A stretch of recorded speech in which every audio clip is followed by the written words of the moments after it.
Bonjour à tous, dans cette vidéo, on va vous montrer notre journée au JFR 2025. Donc les JFR, ce sont les Journées francophones de la radiologie.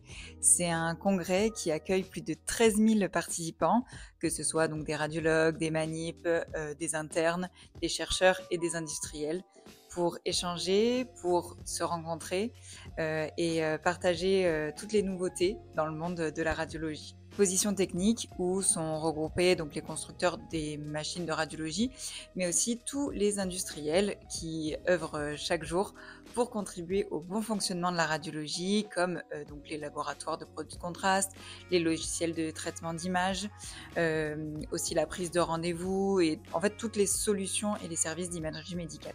Après, donc, il y a les formations où des intervenants, donc que ce soit des radiologues, des chercheurs, des manips, présentent un sujet, des cas cliniques, des pathologies, des innovations.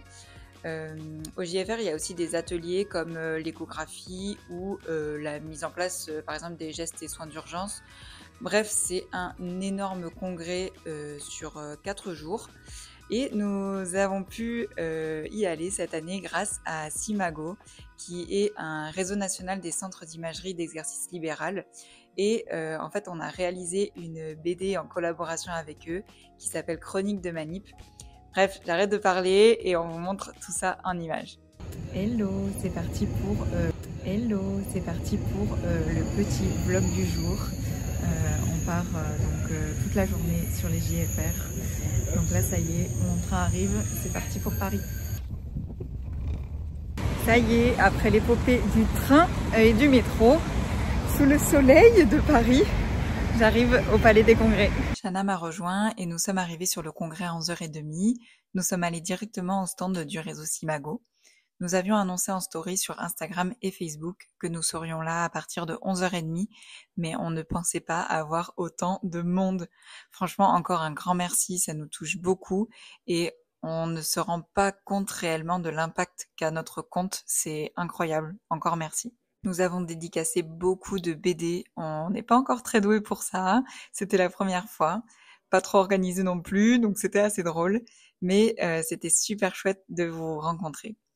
Toute personne pouvait venir se procurer la BD en échange d'un petit don pour une association à l'occasion d'Octobre Rose.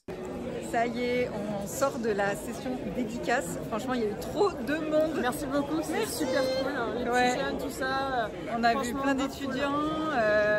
On a vu la Belgique, on a vu la Suisse. Ouais. Trop bien, mais ça nous touche. Ouais. Merci pour Octobre Rose aussi. Oui, parce qu'on va comptabiliser avec Simago tous les dons que vous avez faits. La cagnotte des dons de la vente de la BD au profit d'Octobre Rose s'élève à 1 200 €. Merci vraiment pour vos dons et votre soutien.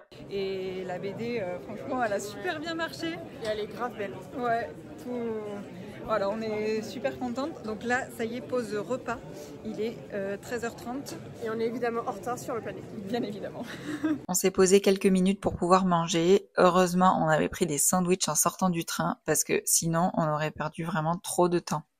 Après manger, nous avons rencontré une personne de la communication sur le stand de Philips qui nous a interrogé sur notre positionnement sur la télémanipulation. C'était le sujet des JFR 2025 car en effet la télémanipulation est en plein essor, sauf qu'actuellement ce n'est pas encore vraiment cadré, en fait il n'y a pas vraiment de règles. La veille, ils ont présenté le Radiology Operation Command Center. Pardon pour mon anglais. Nous, on a expliqué donc le point de vue général des manips, de celui de nos associations et de notre syndicat Unimanip. Donc en fait, bien que cette nouvelle technologie présente de nombreux avantages, elle menace la profession des manips radio parce que, rien qu'au niveau de la sécurité des patients, un manip, il est formé pendant 3 ans à des connaissances techniques, relationnelles et sécuritaires pour que le patient réalise donc son examen IRM en toute sécurité, quoi. Or, avec cette nouvelle technologie, un infirmier, un aide-soignant, un aide-manip, il va préparer, il va installer le patient en salle, pendant qu'en fait un manip à distance réalise l'examen IRM. Et nous, ça nous paraît quand même dangereux pour le patient, et en fait, ça déshumanise totalement notre profession. Or, quand même, on tient à garder notre casquette de technicien et de soignant. Donc, dans un contexte de pénurie de manip comme actuellement, on pense que les centres en profitent pour faire forcément des économies. Il faudrait donc vraiment cadrer cette pratique car nous, on a peur que ça devienne une situation pérenne, que cela fasse disparaître progressivement notre profession dans le futur. Donc voilà, si jamais vous voulez réagir à ce sujet dans les commentaires, n'hésitez pas, on sera ravis d'en discuter avec vous. Ensuite, nous avons demandé à plusieurs constructeurs si nous pouvions filmer leurs machines afin d'avoir du contenu pour nos prochaines vidéos. Nous sommes donc passés chez Philips voir leur scanner, chez Canon, je ne sais pas si vous voyez bien, mais la table elle se déplace de gauche à droite, c'est trop cool. Nous sommes ensuite passés chez Stéphanix, fabricant de tables de radiologie française, située à Saint-Étienne, d'où le nom Stéphanix. D'ailleurs, on nous a dit que Stéphanix a été exposé à la grande exposition du fabriqué en France au Palais de l'Élysée en 2023. La table, elle descend vraiment super bas, c'est génial pour les personnes à mobilité réduite. On nous a fait une petite démo que même avec un homme très grand, même plus de 2 mètres, les radiographies d'épaule sont réalisables sans problème d'inclinaison du tube. On nous a également présenté l'appareil de radiologie mobile, ultra maniable même pour se déplacer de quelques millimètres dans les chambres de petite taille. D'ailleurs, petite pépite, il y a un laser qui nous permet de connaître notre distance foyer-film. Quand les 2 lasers se rejoignent, on est à 1 mètre, plus de doute. Nous avons ensuite visité le stand de United Imaging, le constructeur chinois qui s'implante de plus en plus en France avec un catalogue complet de scanners, IRM et de médecine nucléaire. J'ai pu faire un petit tour dans l'IRM en montrant le positionnement pour une IRM cérébrale.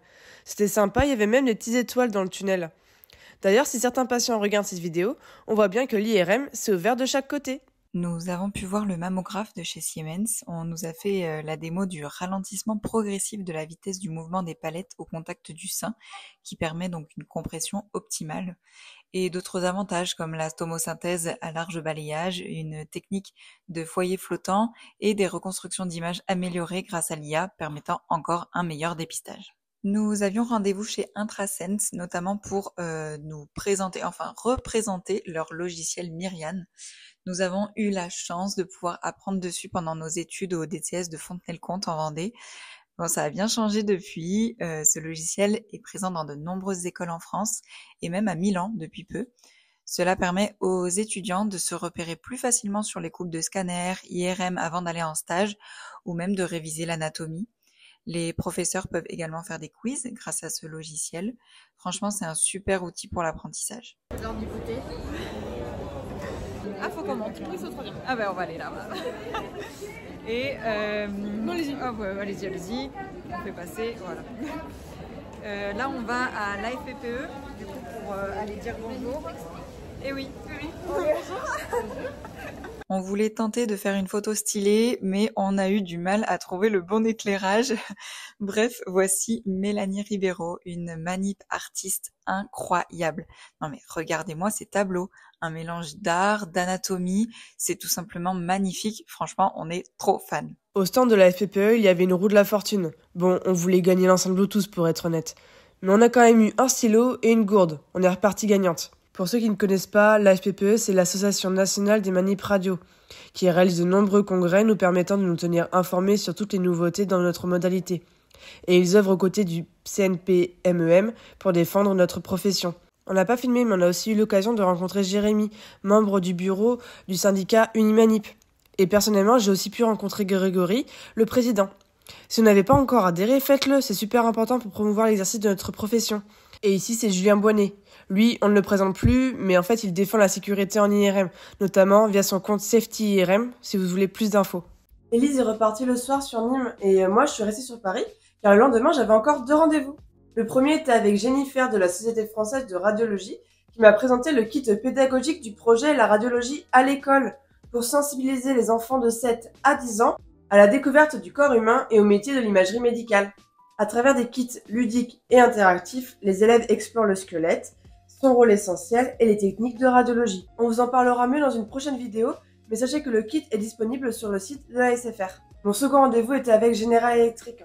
On m'a présenté la maquette de leur site à Buc, où ils ont inauguré la première ligne de production de scanners médicaux en France. Je n'ai malheureusement pas eu le temps de filmer leur stand, car la présentation que m'a faite Monsieur Delval était passionnante et très complète. Et puis, il fallait rentrer à Toulouse après.